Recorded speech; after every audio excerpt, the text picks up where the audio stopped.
Ырайымдуу жана мээримдүү Аллахтын аты менен. Жаратуучубуз Аллахка чексиз мактоолор. Сүйүктүү пайгамбарыбызга салам салаваттар жолдоп, урматтуу телекөрүүчүлөр, Аян телеканалында Марва телестудиясынын Орозо айына арналган Райян теле долбоору назарыңыздарда. Ассаламу алейкум ва рахматуллахи ва баракату.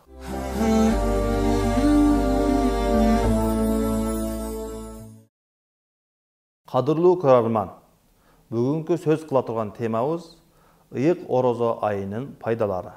Коногубуз Надва мечитинин имамы устазыбыз Садыбак Астолов. Кош келипсиз устаз. Ассаламу алейкум ва рахматуллахи ва баракату. Ва алейкум ассалам ва рахматуллахи ва баракату. Устаз, ушул ыйык Орозо айынын жеке ар бир айламга келтирген жана бере турган пайдалары жөнүндө бизге айтып берсеңиз. Allah öz ayetine sallallahu. Ya eyyühellezine amenu kutiba aleykumus-siyam kema kutiba alellezine min qablikum leallekum tettekun. Sadakallahul azim. Allah ey imandular. Te sizlerden murdagı doğurdoğu jaşagandarga orozo tutu жазылгандай эле. Жазылган деген мөөр басылып парыз кылынгандай эле. Силерге да ыйык Рамазан айында орозо тутуу фарз кылынды.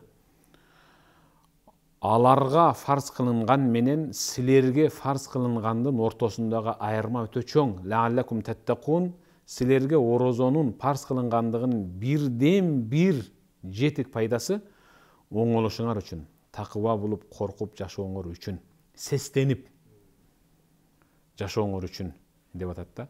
Ыйык Рамазан айдын жалпы коомчулукка, мусулман, муъмин коомчулугуна тийгизген эң негизги биринчи сабагы ал адамды оңолтот.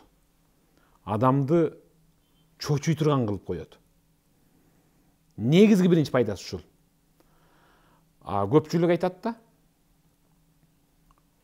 ыйык Рамазан айда мен бир орозо тутуп, бир 5-6 килограммга арыктап алсам деши мүмкүн. Кээ биркилер ыйык Рамазан айдын орозосун тутууда кампадагы же болбосо муздаткычтагы жемек ичмектерди үнөнүп калуу болушу мүмкүн. Кудай сактасын андан. Ал жөнүндө пайгамбар саллаллаху алейхи ва саллям "Мен сама Рамадана иманан ва ихтисабан гуфира лаху ма тaqaddama min zambi." Садака Расулуллах. Пайгамбарыбыз айтат: Ким ыйык Рамазан айдын орозосун эки шарт менен тутса, иманан биринчиден ыйманын бекем болсун.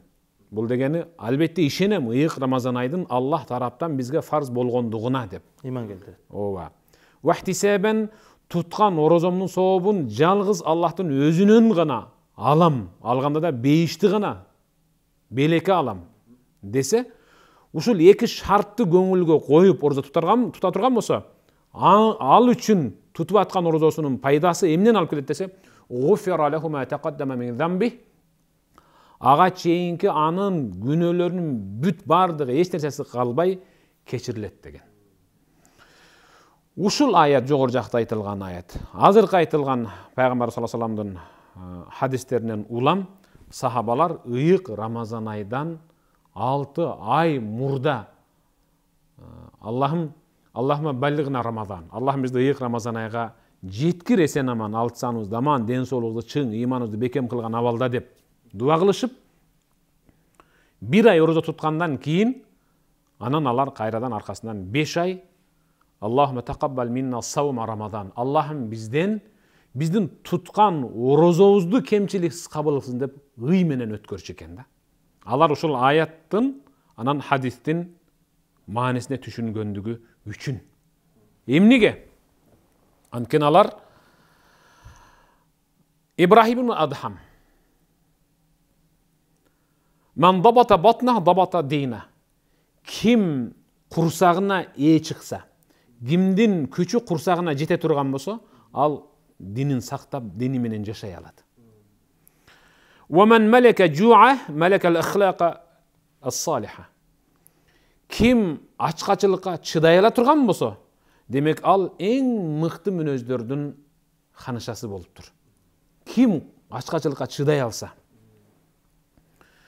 Bizdi ыйык Рамазан айдын орозосу эң биринчи такыбалыкка жетелейт. Такыбалык деген ал бир чоң сабак.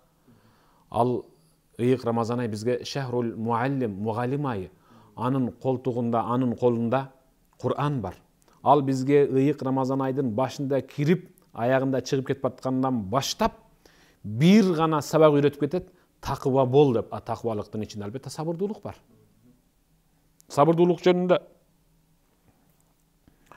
сабырдуулук адал жемек ичмектен өзүбүздү тыйып, таң заардан күйгүм киргенге чейин Кудайдан корккондугу үчүн өзү тыйып келатып, бир ай бою өзүбүздү адал жемек ичмектен жана адал нерселерден тыйып келген инсан ыйык Рамазан ай чыгып кеткенден кийин кантип анан ал өзүн арамдардан тыя албасын? Тыят албетте. Адалдан тыя алган инсан өзүн арамдан жөн эле тыйып коет. Азыркы илимпоздор, 21-кылымдын илимпоздору ыйык Рамазан айдын бир ай болушу. Бир ай деген ал биздин кыргыздардын түшүнүгүндөгү 30 күн эмес. Бир ай деген ал кээде 29 күн, кээде ал 30 күн.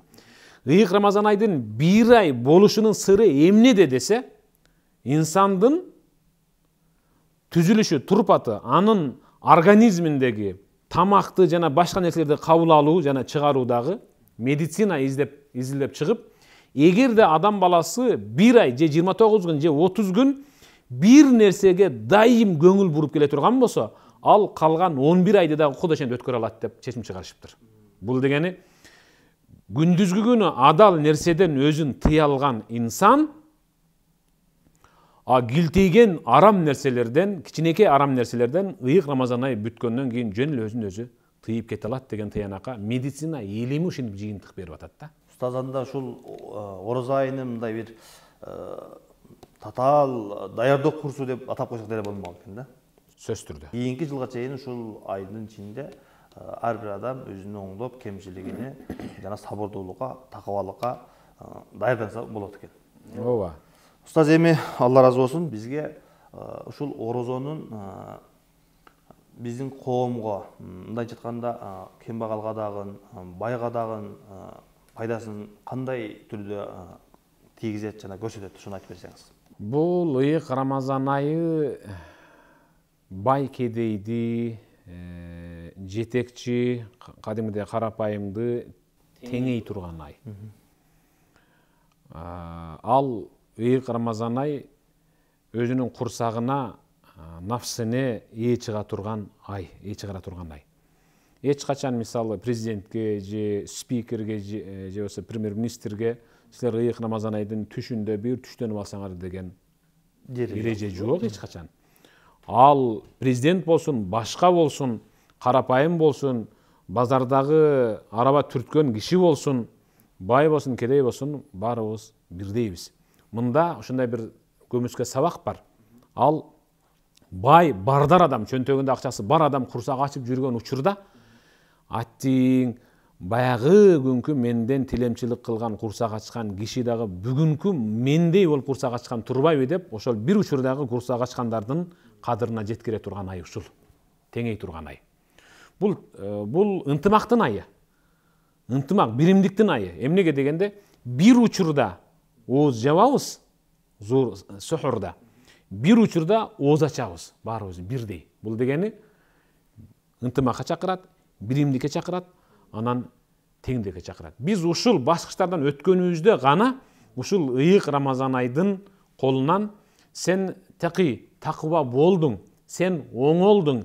Эми ушул оңолгон сабагың менен менин сага берип жаткан ат-таква деген, оңолду деген диплом менен кийинки Рамазанга чейин баргын деп дипломун берип кетет бизге. Бирок бүгүнкү быйылкы ыйык Рамазан ай ал кийинки ыйык Рамазан ай болбойт. Ар бир Рамазан ай Алланын алдында өзүнчө сакталат.